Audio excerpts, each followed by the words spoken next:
真の炎を見せてあげましょう。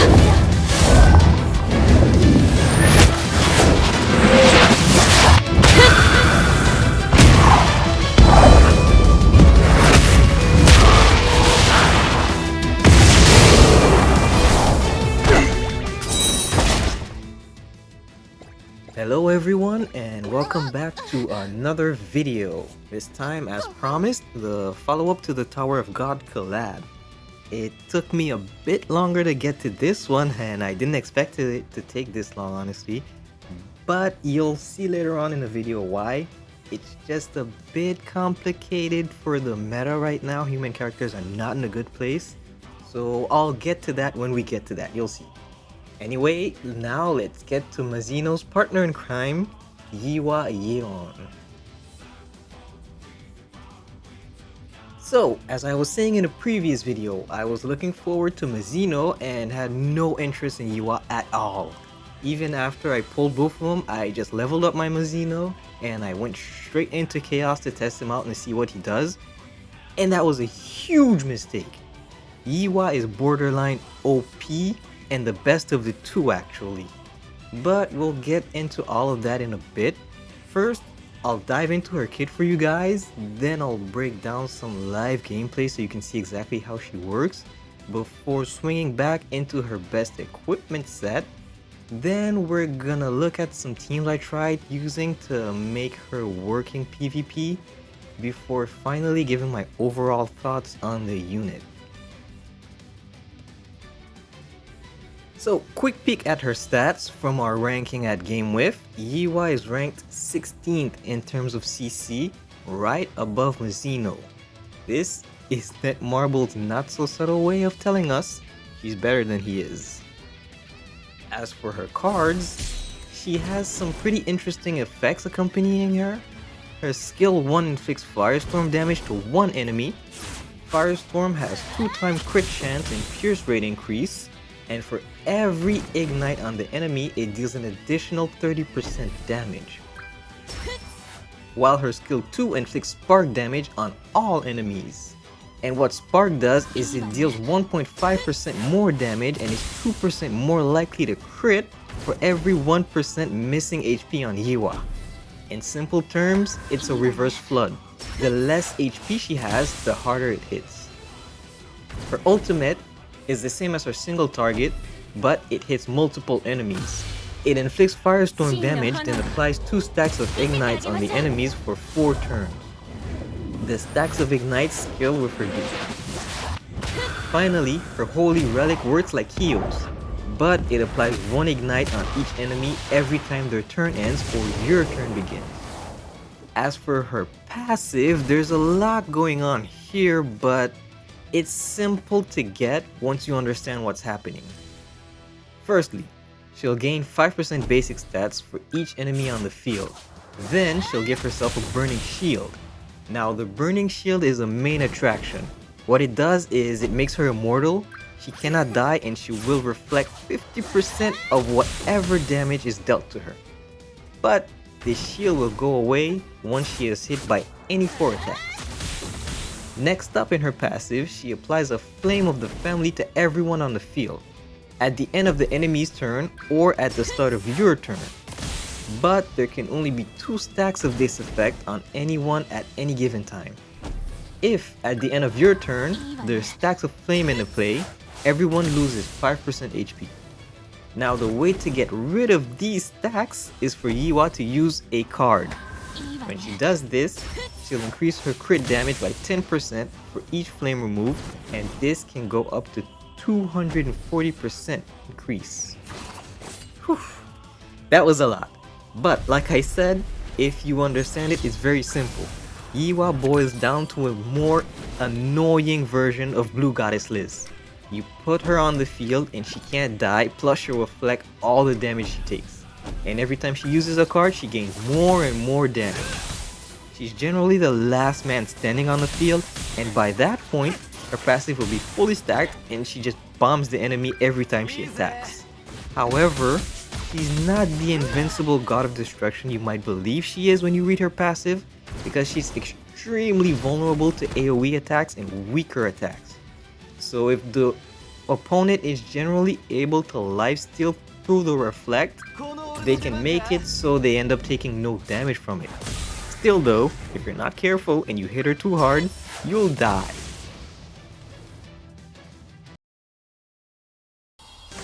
Now for the gameplay I picked, I like this one a lot because I was trying to get some clips to showcase, and in this one I got out CC'd. And these are the types of games that I really like, where my opponent is someone who's just too much CC, they don't know how to play the game, and they expect their big box to carry them. So this is a Milim, Escanor, and Diane team, and you'll see they also have Liz on sub. This is the most annoying team you could ever face, and here we go. They do the general turn 1 play of just Diane stance, Milim attack, and try to bomb my team, but as you can see, everyone survived. Escanor can't go below 50% because he has damage cap, and Yihwa, she just can't die at all. Now my turn, I begin with some Escanor attacks, and then my Yihwa cards to get her passive rolling. And we end up getting rid of Yan. Almost on the Milim, but that's okay. Their turn, Meliodas Elizabeth drops. Waste no time, put up a shield immediately to start trolling us. But that won't matter too much because we have a Yihwa. Now the usual, Milim starts going crazy on the field. She's overpowered. Escanor does his attack.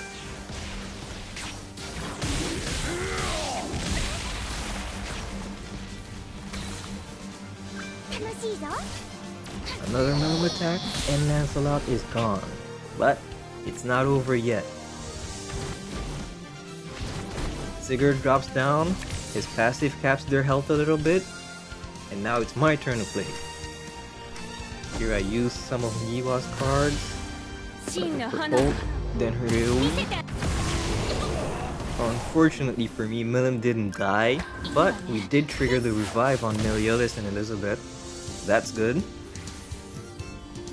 And here is where my opponent shows that they really don't understand how Yihwa works. He just goes straight into Milim ult, and then uses another card trying to get my Yihwa dead. However, reflect. Goodbye, Milim. Single target, and goodbye, Meliodas. There we go. And that's a win for me and my reflect being annoying.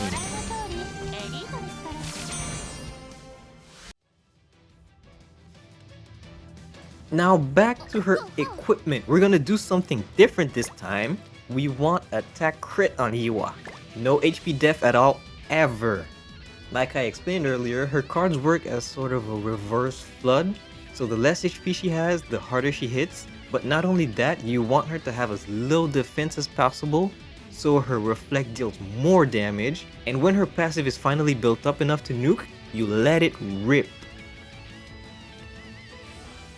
So this time I have the same disclaimer as the previous video. I do not have Nascience. I can't comment on how well she'll perform with him. Also, if you don't have Sigurd, feel free to replace him on sub with an Escanor or a Green Percival. First team, Yihwa, Mazino, Arthur, and Sigurd.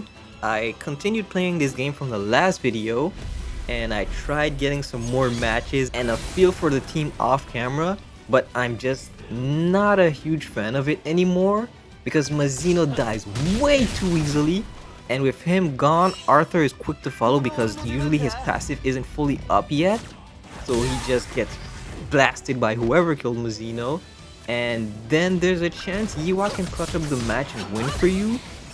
But if your opponent knows what they're doing, it's generally a really hard uphill battle from there.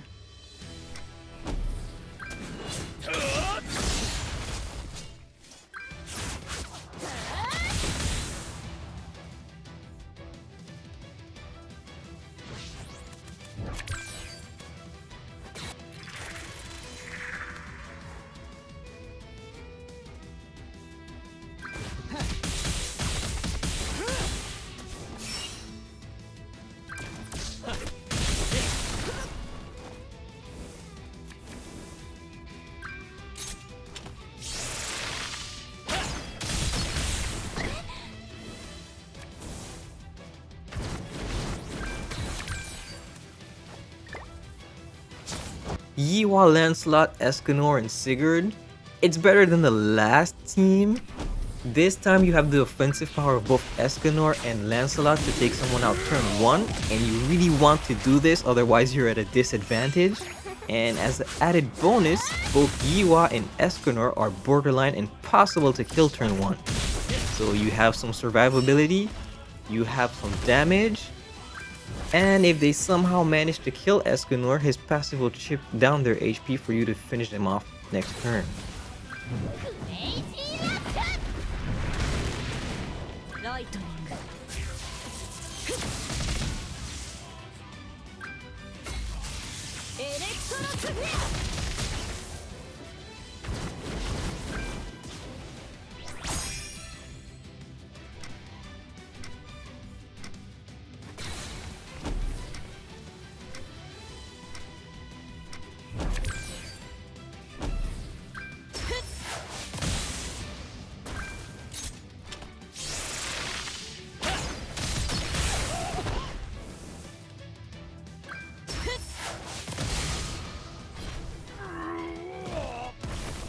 Now last but not least, the Yihwa sub-team.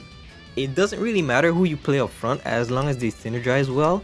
In my case, I picked the Demon team, and the goal here is just to cause as much damage as you can before Yihwa comes in, because once she's on the field, the opponent will have no choice but to attack her and then take reflect damage. It's a bit of a cringe way to play it, but if you do it right, you have a very powerful strategy to counter the current meta.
Yeah, so personally, I really wanted Mazino to be the star of the collab because he just simply looks cooler, but it would seem that Yihwa takes the spot.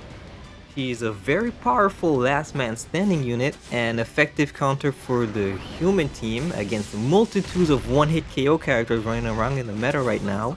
Her greatest asset is the Reflect that allows you to full counter for free any single target, and if it comes down to it, at the very least will get rid of the Liz shield. I'm almost tempted to certify her as a must-have if you love running humans, but keep in mind that overall, demons will still stomp most games and you're just not gonna win if you get out CC'd. So at the risk of repeating myself from the last video, the banner is not good. You can see I did one rotation and then abandoned it. No more. The good thing here is that these characters are not dupe reliant, so one copy of each, Yihwa, Mazino, and Yuri, would be great for your account if you play PvP and Chaos.